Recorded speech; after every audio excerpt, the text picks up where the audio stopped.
Now, Sports Talk with Broads. Here's Hunter Brody.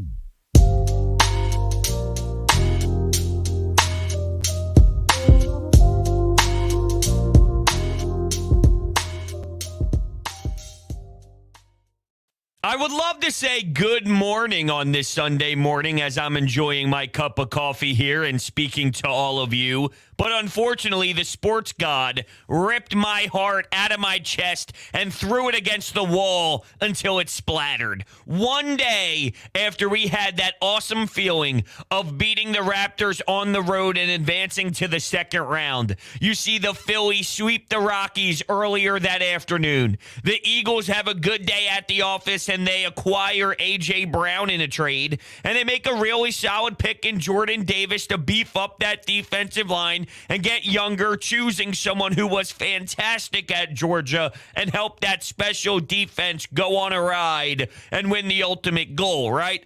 Now we see Joel Embiid is not going to be available, at least early on, due to a fracture in his orbital bone where Pascal Siakam,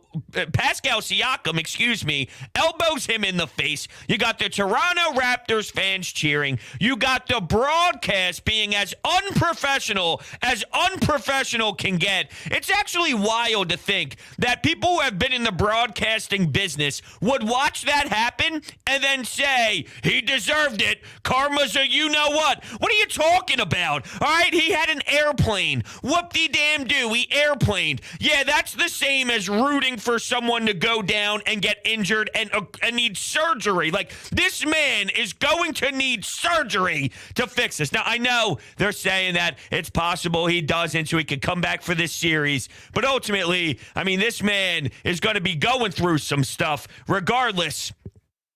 Maybe I just overreacted there in terms of the surgery, because we are hearing that possibly he doesn't need surgery, and it's all about the concussion protocols that he's in. But regardless, what type of fool and classless group of people are we talking about for them to have that type of reaction? Well, if you remember when Barnes goes down and you see some foot injuries happen, it's not like, hey, that's great for the Sixers. Here we go. We're pumped up. No, our broadcast here in Philadelphia labels that as, damn, I hope he gets okay. I want to compete against the Raptors when they're fully healthy, compared to the alternative. So it's just wild how night and day it was with the tone of an injury in this series.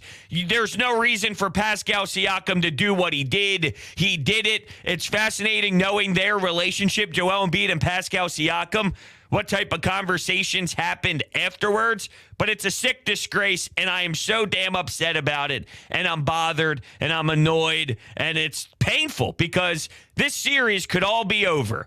It's different if he's out for a game or two for the first two games in Miami compared to out for the entire series. Obviously, we're still awaiting information, and right now it's all up in the air. If I had to ask Maxey, Harden, Tobias, and Danny Green to steal me one game to get back to Philadelphia game 3 with a 1-1 series tied, it's not the most outrageous ask in the world. If you need to ask them to go win a series in 7 games, and look, Jimmy Butler's going through his fair share of things. Kyle Lowry is going through his issues as well. Tyrese Maxey has came onto the scene like no other. What if he takes it to the next level along with James Harden, turning back the clock with a different mentality, knowing he needs to? Now, I'm not telling you that I believe this is going to happen. I'm just saying, what if there's a small percentage chance that this does, and then we're all stunned in disbelief but super pumped up to see something that we would have never imagined witnessing in 5 billion years? I've been around sports for a long time, and things happen when you least expect it. And I watched St. Peter's make a run to almost make the Final Four. Anything can happen. Now, I'm speaking of knowing the Miami Heat and where they're at with their injuries too, which all plays a role into this equation. decision, no doubt about it. But, you know, I do feel completely different. That's the optimistic, hey, what if I can't rule everything out type of motor. Realistically, though, without Joel Embiid, this dude was the MVP of the league, whether he wins it or not. He was the MVP of the league, and he led the league in scoring. That is a major problem not to have that. We see what he does defensively in the paint, too. I just feel so gutted for him, who's been battling everything. And this isn't Joel Embiid's problem. Don't hit me with this guy always gets injured. This guy always is the issue. No, Pascal Siakam elbowed him in the eyeball. Elbowed him in the orbital bone. I don't care who you are. When you take that shot, that's going to happen. You want to yell at Doc Rivers for having him in? Here's my problem with yelling at Doc Rivers to have him in. If he took him out and the Raptors went on a little bit of a run, now, I get it. They were up big. They were up monstrous with about 4 minutes to go. But let's just play the other side. Knowing Doc Rivers has blown how many 3-1 series leads, knowing Doc Rivers has been questioned about his lead blowing, you're up with 4 minutes to go in Game 6 on the road. The other team, looking who they have out there, seeing where your team is right now, and knowing that you've been blowing leads before, going back to last series against the Atlanta Hawks last season at home, big leads, evaporated quickly, gone, no longer. So he had him out there to make sure that didn't happen. If they did take Embiid out, and here goes a 12-0 run, an 11-0 run, what would you be screaming? He was going to take Joel out right there at that point. I'm not mad at Doc. I'm more upset with Pascal Siakam. I'm more upset with his intentions due to frustration more than I am with Doc Rivers. Trust me, now that we see hindsight, of course I'm upset that he was in the game. But at the same time, I got to keep my logical goggles on here and talk about this guy is a known man of blowing games. He is literally always questioned and gets annihilated by every fan for the problems of losing big leads in playoff games and failing when he should succeed. So he's keeping in his best player to make sure nothing happens. He secures the win and they walk out of there. I'm not as upset with Doc as other people tend to be. You're always going to find your way to point your finger towards him. That's the nature of the beast, it seems. But I'm sorry, you can't just let the person who did the act get off free and then start being upset with a head coach who is making sure he doesn't blow the game like you expect him to, so he keeps in his player to solidify a victory on the road. Embiid's going through all these chants of fuck Joel, fuck Joel. So he had an airplane. Grow up, Pascal. I mean, seriously. He's going through that chant all game long, nonstop. When he touches the ball, he's getting ridiculed. So when he's up by 29 and he hits you with the airplane, suck it up. Suck it up. This is what happens when you can't control your emotions properly. You now take someone down and ruin the rest of the run. Now, I'm sure the Raptors fans all love it and are cheering and have all this joy that Embiid might be taken out for the next series so the Sixers lose. But in the NBA world, there's a level of respect and disrespect that crosses the line between other competitors, and I think this goes a long way past what the fans are feeling, which, like I said, because they're trash bags, I'm sure they're loving every minute of it and trying to put the blame on Embiid, saying it's his fault that this happened because of the way that he acted. Really? Oh, I'm sorry. I forgot. He just did that himself without 25,000 people saying, fuck you, every time he touched the ball. So he put his hands up, and now everything is all on Embiid because he put his hands up after 25,000 people screamed, fuck you, for 48 minutes when he's in that building. Please. What an absolute joke. So I don't know what to expect at this point, but it is painful. And I have no idea where this is going to go. Can Maxey, can Harden have a 2018, 2017 version of James Harden? Like I said, if you need to ask him to do it for a game or two, can they win one game on the road in the first two games, sneak away from Miami with one, bring it back to South Philadelphia with a little bit of pop, hoping Embiid could play? I think that's possible. Can I ask him to win 4 games? It just comes down to, where is Miami? Where are they with their health? That is a big-time factor here. I have no idea. Everything's up in the air right now. But there is one conclusion here that we all feel, and that's the fact that we're gutted because this man just goes through everything. Ben Simmons still won't play. Joel's about to have an orbital bone fractured. And by the way, he's still dealing with the thumb. So now he's battling a hand problem, which is difficult to handle the ball and shoot the ball, get into rhythm without discomfort. He's still meeting anybody at the rim in that Game 6 against the Raptors, blocking shots into the stands. So he's got all of that. And now factor in we're going to see the mask. And we're going to see the black mask, the phantom mask that we saw when Markelle Fultz did something very similar to his face. He just can't get a break at all. Now, when I saw the news, shame on me. I was at a wedding, right? And I tweeted out specifically again about the Phillies going up against the Mets. I said, all right, I'm at a wedding. No way the Phillies lose. Nothing bad can happen. The Phillies ended up getting no hit by the Mets. And then I see Shams drop a big bomb on me while I'm eating my sea bass. Here I am at a nice wedding. I'm enjoying my time. Good vibes all around. I'm pumped for a good buddy of mine. Congratulations, Jibs, on getting married. You're going to have a blast.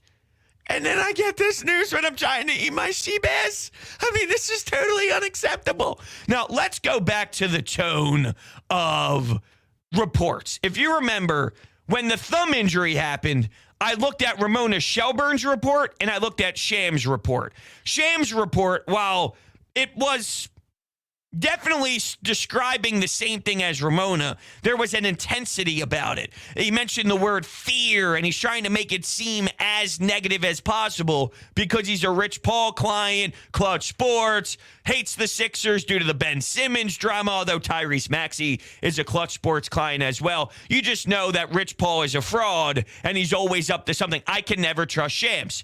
So Shams hits you with sources. 76ers All-NBA star Joel Embiid suffered a right orbital fracture and mild concussion in series-clinching Game 6 win last night in Toronto. He will be listed as out, and there is no timetable for his return. I know that he was just giving you basic information, but go to that in your brain, and now let's hear Ramona Shelburne. Joel Embiid was evaluated by specialists tonight to determine the severity of the right orbital fracture. While his previous left orbital fracture in 2018 required surgery, sources told ESPN there has not been an indication that this injury will require a similar procedure. Embiid will be evaluated again next week, but at minimum, he must be out 5 days with the concussion, sources said. There is no timetable for his injury yet, but sources said the door isn't closed.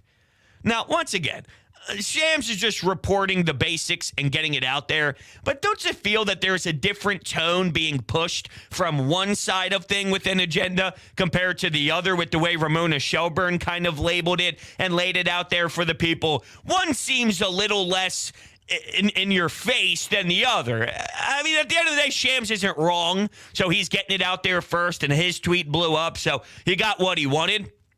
But if you're looking at the way things are described throughout such a horrible time, it seems one person's like, yeah, let's put it on the Sixers because Clutch Sports, and I can never trust a damn thing they ever do compared to where Ramona Shelburne is. Moral of the story is, though, if he doesn't need surgery, if he doesn't need to have the surgery and he's back out there, it's going to be difficult to demand him to just give you 35, 15, right? I mean, we're talking about a dude whose face is absolutely crushed, all whacked in near his eyeballs. I mean, come on now. Now he's got his thumb to deal with, so I have no idea what to expect. Knowing Joel Embiid this year, though, he's going to be out there, right? Don't you think? If it doesn't require surgery, and he's in 98% pain, and it is definitely hurting him, he's going to be out there. That's just the Joel Embiid that we have gotten this season. So from the pure competitor standpoint, I love it. It gives me the goosebumps. If he ever gets his name called at the Wells Fargo Center for the starting lineup in game 3, and that place is going nuts. He's got a mask on. He's got his thumb taped, and he's out there giving us everything he has. I mean, that's special. That's a different breed of a monster that's willing to put his body out on the line, and that's what I expect if he doesn't need surgery. And it does seem that people are leaning towards, I saw John Clark report this yesterday, that it's leaning towards possibly, and then I'll get it exactly right so I don't butcher anything and put out false information here. I already started things off emotionally screaming at the Raptors commentators as they were cheering, saying karma is a you-know-what, while one guy, and I claimed, needed surgery. Just to put it in perspective of how harsh and gross it was possible he needed it. Obviously, we're hearing it seems that he may not. All right, a lot of Eagles tweets from John Clark. Let's see. Keep scrolling. 19 hours ago. Okay. The NBA clarified with me that they do not have a 5-day minimum for concussions because all concussions are different. They start a process from 24 hours after the time of the concussion, and then it's based on symptoms. Okay? Throw that into the loop. Doc Rivers says there is some hope that Embiid can play in the series against Miami. That we kind of knew. Tobias Harris said Joel Embiid was upset about his injuries, but is in good spirits overall. Harris expects the Sixers to feature more pick and rolls without Embiid, and that ball movement remains key. Yes, I agree with all of this. So right now it's kind of hard, right? It's less about what are they going to do and how long is he out and what does this mean and where is Miami at? Like when it comes down to what are they going to do, they need someone or a collective group, I should say, to step up and make up for everything that they're losing with Embiid. Seems like a pretty tough task, don't you think? That's really what they need. They're desperate for a collective unit of guys to provide 30-plus points that Embiid gives you, the 12 rebounds, 13 rebounds that you're missing from his dominance there. And, offensively, sometimes he gets a couple rebounds. He puts it back up. He grabs it. He gets fouled as he delivers a big and one. Now he's at the free throw line. All those points at the line, putting guys into foul trouble, which is always such a monster part of his game. Now Bam's going to the bench, and he's got 3 personal fouls in the first half. Eric Spoelstra has to make an adjustment. It's not going to be the same level of oomph with that department when you have Paul Reed or when you have DeAndre Jordan or Charles Bassey or whatever collective group. Tobias Harris maybe plays some small ball 5 to help stretch out the floor, because you know that's going to be a part of their brand is let's stretch everybody out and let's see what happens from there. So I think maybe you can do something in that area. Doc Rivers said basically everything's on the table. So if everything's on the table, I'm sure we're going to see some craziness, and you kind of have to at this point. You got to throw all sorts of different things out there and see what's going to fly when you're missing such a crucial piece to the puzzle and pretty much your go-to guy, the guy that delivers in the biggest moments. So what are they going to do? Well, to answer your question is Maxey, Tobias, Danny, and James Harden are collectively going to have to step up. And if they're giving us 9s right now, they need to give us 10.5s. If you're looking at a scale from 1 to 10, Maxey in game 1 and in this last game 6, he gave you a 9. Well, he might have to give you a 10.5. James Harden in game 6 was excellent. He's going to have to do that again and some. But maybe it's different because it did seem like that James Harden was very focused on facilitating. Is there going to be a switch in his brain where he's still going to do that but recognizes that this is different now? All right, it's different. The only question I have about that is he's tried to break down defenders in the past. He just hasn't been able to. So it's not like he hasn't attempted. He's put the ball in his hands and tried to break down defenders, tried to get to the hoop. age/hamstring, I think, limit him from doing so. So it's not that he doesn't want to do it. It's the fact that he can't do it as much anymore. That's why he has translated his game into more of a facilitating role while still having moments of scoring. But he hasn't been able to figure out, and maybe the answer is he can't. Maybe the answer is he is not able to anymore. But he hasn't figured out the way to methodically score at an efficient rate at this point in his career, but he damn sure has figured out ways to get his teammates grooving and get his teammates going. It is going to be a wild experience, and it changes everything for the way that we feel. If you tell me that we're going into Miami, Embiid on the road, Jimmy Butler, the friendship slash the ability to be two highly competitive guys that you know are going to one-up one another. When I was growing up and I was always able to go against one of my good buddies playing hockey, whenever we got each other in the corner, I'm trying to give him a nice shoulder to the chest, and it just raises the bar. We both raised each other's game because we wanted to compete against one another and win our battles respectfully.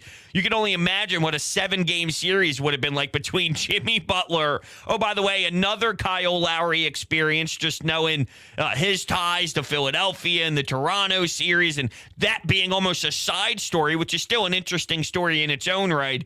And come on now. And now we're robbed of it as sports fans because Pascal Siakam elected to do something dirty and hit him with a mean elbow. I don't know what you would think would happen when you do that except for a possible fracture in the face. And that's now what we're experiencing. That's why it's so wild to me when the announcers are, oh, man, he deserved it after what he did. Yeah, he deserved to possibly get his orbital bone fractured with a mean elbow to the eyeball. That's what he deserved after 25,000 fans said horrendous things to him, and then he delivered a shot that he felt sealed the deal, so he put his hands up. Whoo! Man, talk about soft. You want to talk about how soft of a world we live in? We got two dopes and morons who should publicly make a statement and apologize because of how embarrassing it was. I've never heard. Look, we've had some tough moments with broadcasting, whether it's Nick Castellanos' home run call that happened in Cincinnati. You have horrific things said that's in a different tier. But when you start saying that players deserve to be hurt, you should be fired. You should honestly be fired when you start calling for people to get hurt. This guy deserves to get hurt. This guy deserves to maybe need surgery on his orbital bone because he beat our team. That's basically what they're saying there, and everybody loved it in Toronto. It's wild how much of an absolute dumpster fire group of people Toronto have in their fan base. It's actually mind-blowing, and I think it's starting to get on the map, which is nice. I think that that's what it should do, is starting to get recognized more. Going back to the KD injury, now you're seeing this. I'm proud that as a sports society, it seems that we're now getting to that level where they are getting noticed for being frauds and horrible people. Everyone thinks, oh, Canada, they're great people. Well, stick to hockey. Maybe you should stick to Austin Matthews and Mitch Marner breaking your damn heart all the time and shy away from hoops. Get back to the ice. Get pucks deep. Get in on the forecheck. Go watch your fights that way. Go watch. And I love Wayne Simmons to death. Speaking of Philadelphia Flyers, right? Wayne Simmons, man, when he dropped the mitts, it was actually electric. But you want to see people break bones? Let Simmer break some bones. I loved when Simmer would muck and grind in front of the blue paint and score some goals. You know, let Tavares go down the ice and toe drag and snipe, and Austin Matthews put one in on the power play. Have at it. Have at it. So that's where I'm at with the horrible news of the concussion and the fractured orbital bone and that. So, you know, I mean, Ramona Shelber mentioned 5 days. It looked like John Clark kind of said the protocol is maybe a little bit different. It could be more day-to-day. We'll figure out how all of it plays out. There's a lot of new information being somewhat thrown in there over and over again. So, we have, of course, Raptors fans coming at Philadelphia fans in the chat at the moment. Speaking of dumpster fire, who set fire to your city when the Eagles won? Classy, right? Ah, yes. Only the Eagles celebrated hard when their team won a championship. That's right. because every team ever doesn't go absolutely ballistic when their team wins a championship. Go look at every single city when their team does something and tell me that the Eagles were the only one that went wild and went nuts and went bonkers when their respected franchise won a Super Bowl. Yeah, that makes a lot of sense. A lot of sense. All right, let's transition a little bit into the Philadelphia Eagles, shall we? Because we got some news here. Hold on, I got to take a sip of my cup of Joe here. Amazing. Raptors. Bros, when the Maple Leafs win the cup, I'll send you a banner. You've been saying that for, what, I don't know, 4 years now, right? 4 years. How long have you been saying it's the Toronto Maple Leafs year? And I actually like the Maple Leafs. I enjoy the Maple Leafs. How do you hate Mitch Marner and Austin Matthews? It's John Tavares, right? I mean, come on. I don't hate these guys, but I hate you all. I hate you all because you're trash bags. I'm just being honest. I'm just being real. You guys are clowns. That's all. Just being honest with you. All right. So we already talked about Jordan Davis and A.J. Brown and how awesome of a move that was for Howie Roseman and the Philadelphia Eagles. So in the second round, let's get to what they did in the second and the third round, and then we can wrap this show up a bit. But in the second and third round, they made some moves that intrigue me. When it comes to the center position, though, in Cam Jurgens, and apparently, he's got some versatility, so he could play guard, he could play center, but one day, Jason Kelce's not going to be here, and he is apparently going to step in and play that role. I've heard that for 5 years now. That was once supposed to be Isaac Seumalo. That was once supposed to be some other guys. And here we are with Cam Jurgens. I think Cam Jurgens is going to be a good player. I think Cam Jurgens is going to be an awesome center. When you play with Jeff Stoutland, he's going to push you to the next level. When Jason Kelce is the one openly admitting that I'm helping the Eagles look for a center in that department, I think that he gets up there and blocks. He gets downhill. He wants to put people on their asses, and he takes so much pride in that dirty work and not feeling sorry for anyone, and he's going to absolutely play that line and push it right to that edge. He's mean-spirited, and that's his goal. That's his objective is, I'm going to put you on your ass, and when you look at those intangibles about how he's wired when it comes to that role, former tight end, gets moved to the offensive line, had some issues early on, and then bang, it just looks like this dude is going to be a rocket and something that you could build around. I love it. Look, there's a reason why we constantly praise the Eagles for their dominance offensive line-wise and the way that they build within the trenches. I was listening up to some New York sports radio because I wanted to hear how they felt about the Jets, how they felt about the Giants, which it seems like a consensus. They did the right things for the first time in a while, and there's a good demeanor about how everything played out in New York for both teams. But they said, this is how you win in this league. Look at how all the good teams build their franchises. They look at their offensive line. They look at their defensive line. That's where it all begins. Without that, you're a mess. Look at how the Giants won their Super Bowl. Protecting Eli Manning, and then their defense as well made some special plays and was a huge impact to their personality as a team. And it's like, that's what the Eagles are doing, and I can't disagree with that mindset at all. I understand that there's holes in the secondary. They made it clear they feel better about Marcus Epps, Anthony Harris, and some other guys, Kayvon Wallace, than we do. I still anticipate them landing somebody else in that secondary and making some moves in that department. I do. I also feel that they do feel better about the names I just mentioned than we do as a fan base, too. With that said, if you upgrade up front and you get more pressure and you apply Hassan Reddick, and you bring in Dean as a linebacker, which I didn't get to yet, but you bring in Dean. You have White. Now you look at that grouping of linebackers, and Hassan Reddick could be more used in a very versatile role. You look at this defense. If you're getting more pressure and adding more to the quarterback to push him off of his spots in the pocket, now you're forcing him to roll into uncomfortable territory. You're forcing him to roll to his left and scan the field in a way that he doesn't feel the smoothest, right? Here's Jordan Davis, a monster who's stopping the run a couple times. Now it's 3rd and long. I'm just pointing out where your secondary pieces, if your up front is more lethal, less stress on those secondary pieces. Not that you don't have to address that. They did a lot of it in the undrafted free agency role, which doesn't tickle my fancy as much. So getting back to the second pick in the second round pick in the draft for the Eagles, I think it's going to be a good player. I think this kid is going to be a stud. I love the fact that they value the trenches because we are never sitting in a situation ever where, the offensive line, maybe after so many injuries happen and you're on your 5th, 6th, 7th, 8th lineman like they were under Carson Wentz that final year, and so much duress was happening. Yeah, after so many injuries, there's only so much you could do to stay upright. At some point, I mean, not everyone could hold their end of the bargain, and you're playing with Brown, who's fixing his gloves while Carson Wentz is getting sacked in the moment. Just one of the worst experiences I've ever witnessed in my life. Traditionally, though, when you're healthy or you have a couple guys banged up and they can slot in some replacements, only 1 or 2 that you're asking for. I mean, the fact that we're sitting here saying, yeah, the Eagles have so much depth normally, you can go to your 8th lineman and still be okay. That's not normal. So I love the fact that they do that. With where their needs were, though, could they have looked in a different department for secondary help? I think so.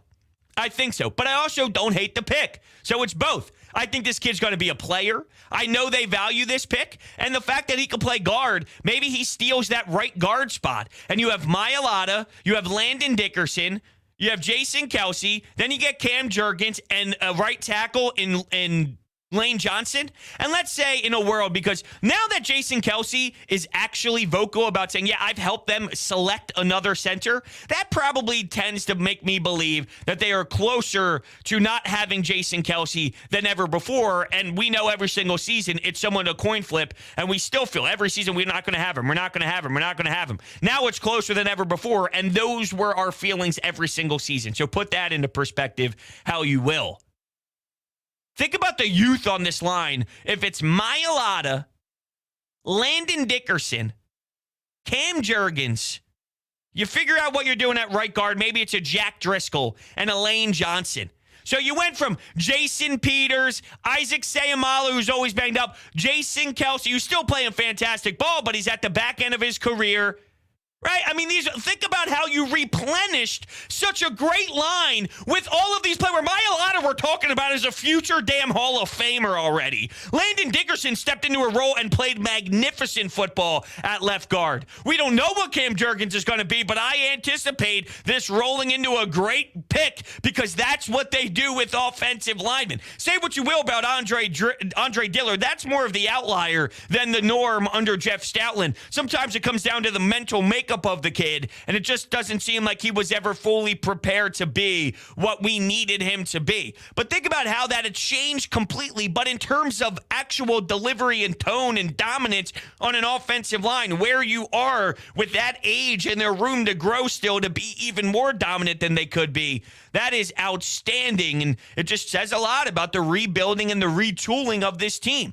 Now, so to put that to bed here, the round 2 pick, I think the player is going to be good. They could have went in another direction, and I am baffled how they handled the secondary. Maybe the Honey Badger ends up being here. Maybe they do add Matthew for a veteran body, someone they could rely on to help lead the defense, as well as Dean. And with Dean's injury,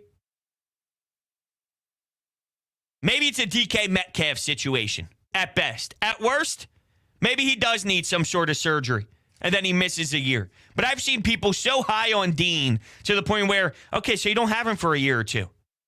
Wait till you have him and see what type of difference maker he is.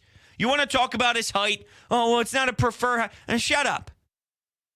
His IQ, his instincts. Now, I know instincts get thrown around all over the map, but as a linebacker, your instincts really do have to take over with your job and reading the field and sideline to sideline and hustling and all that. Look, Howie Roseman just acquired with one of the most historic defenses we've ever seen in college football, their defensive tackle and their linebacker. Arguably the heart and soul of what that team was capable of doing and their identity. And then you add someone who can play center very well and is going to work with Jeff Stoutland and can play guard too for some versatility. No one expected Landon Dickerson to play that much last year, and look what he did. So you just never know. You never know when your number is going to get called and when something's going to happen where you need it. It's always, oh, well, that's a waste until it's not a waste because their number's called and they have to play a ton of snaps. And maybe he plays right guard. Maybe he does sit.